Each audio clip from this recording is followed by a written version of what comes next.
Hello learners, welcome to study with Arpit. आज की इस वीडियो में हम लोग बहुत ही बेसिक टॉपिक को डिस्कस करेंगे और हमारा टॉपिक है नेशनल सिंबल्स ऑफ इंडिया। ठीक है, तो जो भारत के राष्ट्रीय सिंबल्स हैं, जो इम्पोर्टेंट सिंबल्स हैं, उनके बारे में हम लोग इसमें डिस्कस करेंगे। इस वीडियो में 20 क्वेश्चंस होंगे जिसके आंसर्स भी हैं, तो आप लोग अपने आंसर्स को मैच करिएगा। और ये बहुत ही इंपॉर्टेंट है, अगर आप किसी एग्ज़ाम की प्रिपरेशन करते हैं तब तो आपको पता ही होना चाहिए, और अगर किसी एग्ज़ाम की प्रिपरेशन नहीं भी करते तब भी आप एक इंडियन होने के नाते, भारतीय होने के नाते, हमें अपने देश के जो राष्ट्रीय सिंबल्स हैं उनके बारे में पता होना चाहिए। तो बिना टाइम वेस्ट करते हुए वीडियो को शुरू करते हैं। आप चैनल को कर दीजिए सब्सक्राइब और वीडियो को कर दीजिए लाइक। तो आगे बढ़ते हैं अपने पहले क्वेश्चन के साथ। तो अपना पहला क्वेश्चन है, what is the national tree of India? Bharat का राष्ट्रीय पेड़ कौन सा है, यानी कि वृक्ष कौन सा है? तो भारत का राष्ट्रीय वृक्ष कौन सा है? इसका करेक्ट आंसर होगा people. People is the national tree of India.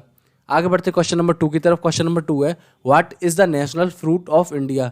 Bharat का राष्ट्रीय फल कौन सा है? तो इसका करेक्ट आंसर होगा mango. Mango is the national fruit of India. ठीक है, mango is the national fruit of India. आगे बढ़ते क्वेश्चन नंबर 3 की तरफ। क्वेश्चन नंबर 3 है, what is the national bird of India?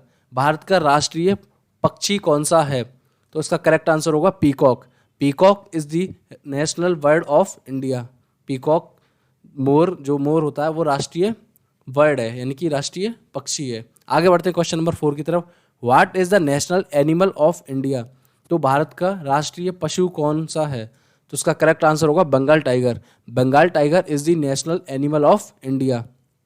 आगे बढ़ते क्वेश्चन नंबर 5 की तरफ। क्वेश्चन नंबर 5 है, what is the national flower of India? Bharat का राष्ट्रीय फूल कौन सा है, यानी कि पुष्प कौन सा है? भारत का राष्ट्रीय पुष्प कौन सा है? इसका करेक्ट आंसर होगा लोटस, यानी कि कमल का फूल। Lotus is the national flower of India. आगे बढ़ते क्वेश्चन नंबर 6। क्वेश्चन नंबर 6 है, what is the national monument of India? तो भारत का राष्ट्रीय स्मारक कौन सा है? स्मारक के बारे में पूछा गया, जो राष्ट्रीय स्मारक है वो कौन सा है? तो उसका करेक्ट आंसर होगा India Gate. India Gate is the national monument of India. Bharat का राष्ट्रीय स्मारक इंडिया गेट है। आगे बढ़ते क्वेश्चन नंबर 7 की तरफ। क्वेश्चन नंबर 7 है, what is the national heritage animal of India? तो भारत का राष्ट्रीय विरासत एनिमल, मतलब विरासत पशु कौन सा है? जो विरासत में मिला है वो पशु का नाम बताना है। तो उसका करेक्ट आंसर होगा elephant. Elephant is the national heritage animal of India. Bharat का विरासत का जो पशु है उसका नाम एलिफेंट है। आगे बढ़ते हैं, what is the name of national aquatic animal of India? तो भारत का राष्ट्रीय जलीय जीव, जो जल में रहने वाला पशु होता है, उसका नाम क्या है? मतलब वो भारत का राष्ट्रीय जलीय जीव कौन सा है? तो इसका करेक्ट आंसर होगा dolphin. Dolphin is the national aquatic animal of India. ठीक है, आगे बढ़ते क्वेश्चन नंबर 9 की तरफ। क्वेश्चन नंबर 9 है, what is the national river of India? Bharat की राष्ट्रीय नदी कौन सी है? तो इसका करेक्ट आंसर होगा the Ganga river. The Ganga river is the national river of India. Bharat की राष्ट्रीय नदी द गंगा रिवर है। आगे बढ़ते क्वेश्चन नंबर 10 की तरफ। क्वेश्चन नंबर 10 है, what is the national game of India? Bharat का राष्ट्रीय खेल क्या है? तो इसका करेक्ट आंसर होगा hockey. Hockey is the national game of India. आगे बढ़ते हैं क्वेश्चन नंबर 11 की तरफ। क्वेश्चन नंबर 11 है, what is the national reptile of India? तो भारत का राष्ट्रीय रेप्टाइल, मतलब जो सड़क के चलने वाले पशु होते हैं उनको हम लोग रेप्टाइल बोलते हैं, तो उसी का नाम पूछा है। भारत का राष्ट्रीय रेप्टाइल पशु कौन सा है? तो उसका करेक्ट आंसर होगा किंग कोबरा। किंग कोबरा मतलब जो सड़क के चलते हैं जमीन पे, उसका नाम पूछा है भारत का राष्ट्रीय रेप्टाइल ऑफ इंडिया। आगे बढ़ते हैं, नेक्स्ट क्वेश्चन है क्वेश्चन नंबर 12। क्वेश्चन नंबर 12 कह रहा है, what is the national currency of India? Bharat की राष्ट्रीय मुद्रा क्या है? तो इसका करेक्ट आंसर होगा Indian rupee. Indian rupee is the national currency of India. आगे बढ़ते क्वेश्चन नंबर 13 की तरफ। When was the national flag of India was accepted by the constitutional assembly? ठीक है, तो मतलब भारत का राष्ट्रीय फ्लैग, जो झंडा है, वो नेशनल कॉन्स्टिट्यूशनल असेंबली द्वारा कब एक्सेप्ट किया गया था? मतलब कब उसको माना गया था, इंडियन फ्लैग को एक नेशनल फ्लैग के रूप में कब माना गया था कॉन्स्टिट्यूशनल असेंबली द्वारा? तो उसका करेक्ट आंसर होगा जुलाई 2022 1947।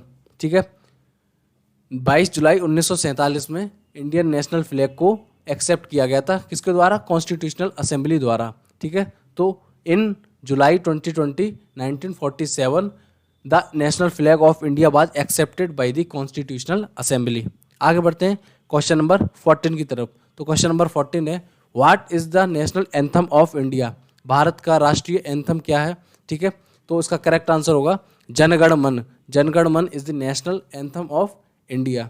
आगे बढ़ते क्वेश्चन नंबर 15 की तरफ। Who designed the national flag? National flag को डिजाइन करने वाले कौन थे? तो उसका करेक्ट आंसर होगा पिंगली वेंकैया। पिंगली वेंकैया डिजाइंड दी नेशनल फ्लैग। जो हमारा राष्ट्रीय फ्लैग है, राष्ट्रीय जो झंडा है तिरंगा, जिसमें 3 कलर हैं, सैफरन, वाइट और ग्रीन, तो उसको डिजाइन करने वाले का नाम क्या था? तो उनका नाम था पिंगली वेंकैया। पिंगली वेंकैया डिजाइंड दी नेशनल फ्लैग। आगे बढ़ते क्वेश्चन नंबर 16 की तरफ। The national emblem adapted on? जो नेशनल एम्बलम है जिसमें हम लोग देखते हैं 4 शेर हैं, 4 शेर दिखाई देते हैं, तो उसको कब एडॉप्ट किया गया था, मतलब उसको कब माना गया था? तो उसका आंसर है 26 जनवरी 1950। मतलब 26 जनवरी 1950 को नेशनल एम्बलम को एडॉप्ट किया गया था। ठीक है, आगे बढ़ते हैं क्वेश्चन नंबर 17 की तरफ। क्वेश्चन नंबर 17 है, Indian national song was composed in Sanskrit why? जो इंडियन नेशनल सॉन्ग है, जो भारत का राष्ट्रीय गीत है, उसको संस्कृत में कंपोज किसके द्वारा किया गया था? कंपोज का मतलब संस्कृत में किसके द्वारा गाया गया था? ठीक है, तो भारत के राष्ट्रीय गीत सबसे पहले संस्कृत में किसके द्वारा गाया गया था? तो उसका करेक्ट आंसर होगा बंकिम चंद्र चटर्जी। बंकिम चंद्र चटर्जी द्वारा सबसे पहले संस्कृत में इंडियन नेशनल सॉन्ग को कंपोज किया गया था। ठीक है, आगे बढ़ते question number 18। The motto on national emblem is? जो 4 शेर मैंने बताया था आपको, 4 शेर होते हैं।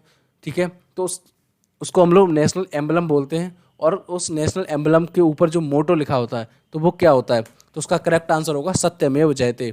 सत्यमेव Jayate is the motto on the national emblem. ठीक है, Satyameva Jayate is the motto on the national emblem.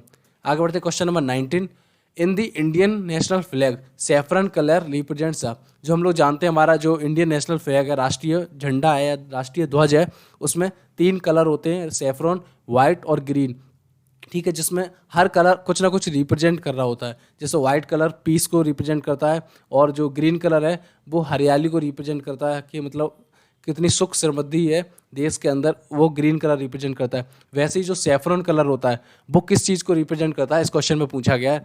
ठीक है, तो इसका करेक्ट आंसर होगा करेज। करेज मतलब साहस, साहस को रिप्रेजेंट करता है जो सैफरन कलर होता है। केसरिया कलर जो हमारे झंडा में होता है वो करेज को रिप्रेजेंट करता है। तो in the Indian national flag saffron colour represents the courage, यानी कि साहस, साहस को रिप्रेजेंट कर रहा होता है।